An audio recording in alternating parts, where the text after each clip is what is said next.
Hello friends, welcome back to my channel SRK drama explain. Friends, ये video मैं लोगों के एंटरटेनमेंट के लिए बनाती हूँ, so please watch full, share, subscribe and like this video. Friends, आज की इस वीडियो में मैं एक्सप्लेन करने वाली हूँ टू हेटर्स की अमेजिंग लव स्टोरी, जहाँ पर ये दोनों एक दूसरे से नफरत तो करते हैं लेकिन साथ ही साथ वो एक दूसरे से प्यार भी करते हैं। तो देखना ये इंटरेस्टिंग रहेगा, क्या ये दोनों हेटर्स की लव स्टोरी कंप्लीट हो पाती है कि नहीं।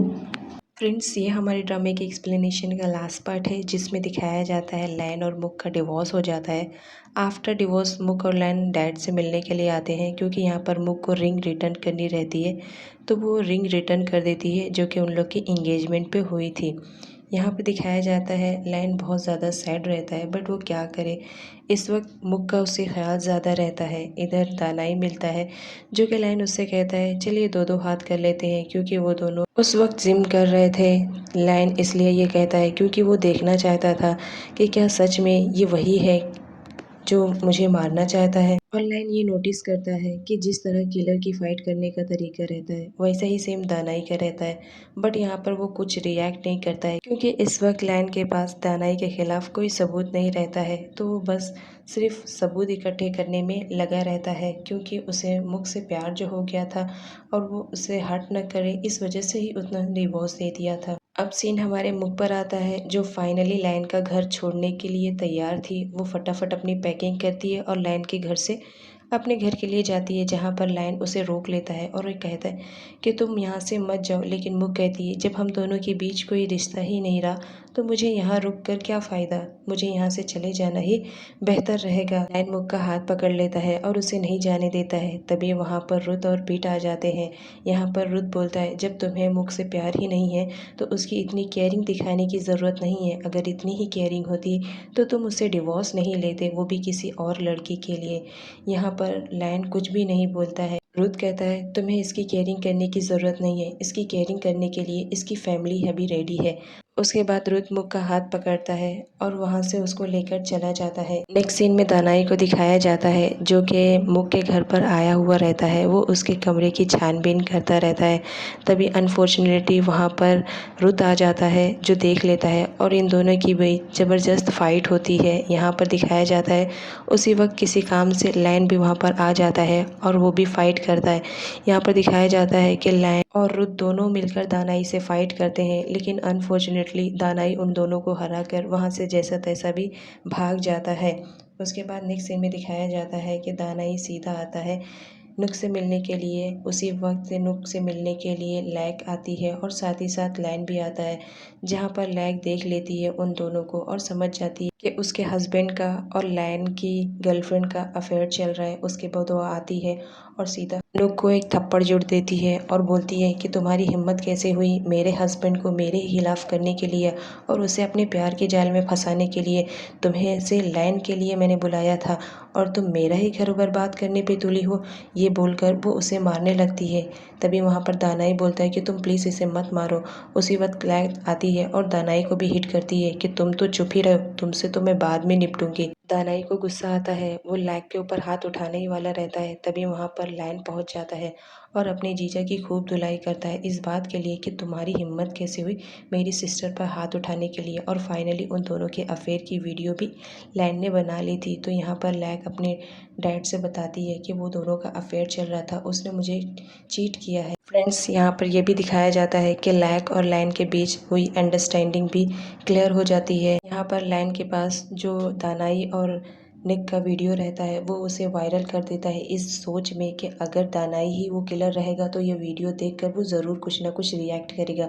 और फ्रेंड्स, फाइनली ऐसा ही होता है। दानाई वो वीडियो देख लेता है और वो बोलता है ये तो नुक के घर का है, मतलब वो भी लैक के साथ मिली हुई है। वो फटाफट जाता है और नुक का गला दबाने लगता है कि तुम्हारी हिम्मत कैसे हुई मेरे साथ चीटिंग करने के लिए, तुम्हें मालूम है ना मैं तुम्हारा मर्डर भी कर सकता हूँ। वो उससे पहले उसे कुछ हर्ट करता वहाँ पे लाइन आ जाता है, जिसकी वजह से दानाई को भागना पड़ता है। यहाँ पर लैन नुक से सच्चाई जानने की कोशिश करता है, लेकिन नुक सच्चाई नहीं बताती है और छुपाती रहती है बातों को। उसके बाद कुछ दिनों के बाद सीन दिखाया जाता है, नुक अपने स्ट्रेस को कम करने के लिए डीजे की जॉब फिर से कंटिन्यू करने लगती है। तभी उसकी नज़र लैन पे जाती है, जो कि पीछे ही खड़ा रहता है। तभी उसे किलर भी दिखाई देने लगता है, जहाँ पर वो समझ जाती है कि ये किलर लैन को हर्ट करने के लिए आया है। तो वो पिट से बताती है कि यहाँ पर किलर रिटर्न आ चुका है। वो लैन के पास जाती है, जहाँ पर वो किलर ऑलमोस्ट लैन को मारने ही वाला था। तभी मुक आगे आ जाती है और जिसकी वजह से लैन की जगह मुक को चाकू लग जाता है। यहाँ पर दिखाया जाता है फाइनली उस किलर का मांस निकाल देता है, जिसकी वजह से वो पहचान जाता है कि ये दानाई है। अब तो उसके खिलाफ सबूत भी इकट्ठे करने थे उसे। वो उसके पीछे जाने की कोशिश करता है, लेकिन मुक की कंडीशन इतनी ज़्यादा ख़राब रहती है कि वो उसे हॉस्पिटल ले जाना ज़्यादा ज़रूरी समझता है। लेकिन रुत वहीं पर रहता है, तो वो दानाई के पीछे जाता है, जहाँ पर उन दोनों की फ़ाइट होती है। और फाइनली यहाँ पर रुत उसे पकड़ लेता है और पुलिस स्टेशन में डाल देता है। इधर मुक की कंडीशन बहुत ही ज़्यादा ख़राब हो जाती है, जिसकी वजह से उसे इमरजेंसी में शिफ्ट करना पड़ता है, जहाँ पर उसकी कंडीशन तो बहुत ज़्यादा ख़राब रहती है। लेकिन कुछ देर के बाद डॉक्टर बताते हैं कि अब उसकी कंडीशन ठीक है। उससे पेरेंट्स मिलने के लिए आते हैं, जहाँ पर मुक बताती है कि अब मैं ठीक हूँ, आप लोगों को परेशान होने की ज़रूरत नहीं है।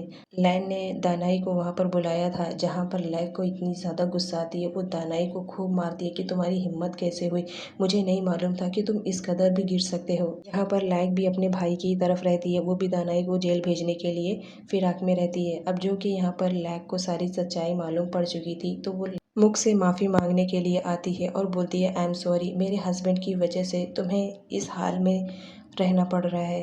हो सके तो मेरी पिछली गलतियों को मुझे माफ़ कर दो। यहाँ पर मुक उसे माफ़ कर देती है। यहाँ पर दिखाया जाता है फाइनली लैन को नुक की सच्चाई मालूम पड़ जाती है कि ये भी दानाई से मिली हुई थी। यहाँ पर नुक को अपनी गलती का रियलाइज़ होता है, तो वो लैन से माफ़ी मांगती है, जहाँ पर लैन बड़प्पन दिखाते हुए उसे माफ़ कर देता है। लेकिन साथ में ये भी कहता है कि आइंदा से मेरी ज़िंदगी में तुम मुझे कभी दिखाई ना दो, तो बेटर रहेगा तुम जितनी जल्दी हो सके मेरी ज़िंदगी से दूर हो जाओ। फाइनली यहाँ पर लैन रुत से मिलने के लिए जाता है, जहाँ पर वो अपना लव कन्फेस करता है। तो रुत उसे हिट करता है इस बात के लिए कि तुम ये बहुत देर कर चुके हो। लेकिन लैन को अपने ऊपर ट्रस्ट रहता है इस बात के लिए कि मुक भी उससे प्यार करती है, तो वो मुक को मना लेगा। यहाँ पर रुत बोलता है फाइनली तुमने अपना लास्ट डिसीज़न बहुत ही ज़्यादा बेहतर लिया, मुझे प्राउड हो रहा है कि तुम मेरे फ्रेंड हो। यहाँ पर हमारी मुक को दिखाया जाता है, जो आफ्टर डिवोर्स बहुत ज़्यादा स्ट्रेस में रहने लगी थी। तभी वहाँ पर लैन को देखकर वो शॉक्ड हो जाती है। वो पूछती है लैन से कि तुम यहाँ क्या कर रहे हो। यहाँ पर लैन उससे अपना लव कन्फेस करता है और उससे एक चांस मांगता है, जहाँ पर मुक देने के लिए रेडी नहीं रहती है कि तुम फिर किसी नुक की वजह से मेरी लाइफ को स्पॉइल कर दोगे और मुझे छोड़ के चले जाओगे। लेकिन लैन उसे किस कर लेता है और कहता है कि नहीं, अब ऐसा कभी नहीं होगा, मैं किसी भी नुक के लिए तुम्हें कभी नहीं छोड़ सकता हूँ, बिकॉज़ आई लव यू। यहाँ पर दिखाया जाता है पिट को, जो कि उसने कंपनी में काम किया था, वो बहुत ज़्यादा सक्सेसफुल हो गया था। इतना ज़्यादा कि उनकी कंपनी की रेटिंग हाई लेवल पे हो गई थी। इस वजह से वो सारे लोग बहुत ज़्यादा खुश हो रहे थे। फाइनली अपने जीजा को रिटर्न देखकर पिट के साथ साथ उसकी फैमिली वाले भी मुक को बोलते हैं कि लैन को एक चांस दे। इधर लैन को दिखाया जाता है कि वो ज़बरदस्ती मुक को एक एयर बलून में लेकर आता है अपना लव कन्फेस करने के लिए, जहाँ पर वो बताता है कि तुम मुझे लास्ट टाइम पे माफ़ कर दो, आगे से मेरी तरफ से कोई ऐसी गलती नहीं आएगी जिसकी वजह से तुम्हें हर्ट होना पड़े। यहाँ पर मुक उसकी बातों को सुनकर बहुत ज़्यादा रोने लगती है, क्योंकि उसे अपनी आंखों पे भरोसा नहीं होता है कि ये सारी बातें उसे लैन कह रहा है। फाइनली यहाँ पर मुक शादी के लिए रेडी हो जाती है और यहाँ पर लैन ने अपने डैड से रिंग भी रिटर्न लेकर आ चुका था। वो बोलता है कि डैड से मैंने बात कर ली है और ये रिंग फाइनली मैं अब तुम्हारे हाथों में डालना चाहता हूँ। यहाँ पर दोनों रिंग एक्सचेंज करते हैं और मुक बहुत ज़्यादा खुश रहती है। यहाँ पर एक किसिंग सीन भी दिखाया जाता है। उसके बाद सीन हम आता है हमारे इस ड्रामे के सेकेंड कपल पर, जो कि पिट और रुत रहते हैं। यहाँ पर फाइनली रुत अपने दिल का हाल पिट से कह देता है और पिट भी अपने दिल का हाल रुत से कह देती है। और साथ ही साथ पिट रुत से ये भी बताती है कि मैं 18 ईयर्स की नहीं थी, इस वजह से अपना लव कभी जाहिर नहीं किया तुमसे, लेकिन अब मैं 18 ईयर्स की हो चुकी हूँ, इसलिए मैंने तुमसे अपना लव कन्फेस कर लिया। और यहाँ पे इन दोनों की भी एक स्वीट सी किसिंग सीन को दिखाया जाता है। उसके बाद हमारे इस ड्रामे की लास्ट एपिसोड का लास्ट सीन दिखाया जाता है, जिसमें लैन और मुग अपनी शादी की पिक्चर्स क्लिक करवाते हैं और ये दोनों की लव स्टोरी का यहाँ पे हैप्पी एंडिंग हो जाता है। फाइनली ये दोनों क्रेजी हेटर्स की लव स्टोरी कंप्लीट हो जाती है। तो फ्रेंड, नेक्स्ट वीडियो की एक्सप्लेनेशन देखिएगा, क्योंकि वो बहुत ही ज़्यादा अमेजिंग है, जिसमें दिखाया जाता है कि हमारी स्पाई गर्ल अपने ही फियांसे की जासूसी करने के लिए उसी के घर में मेड बनकर आती है।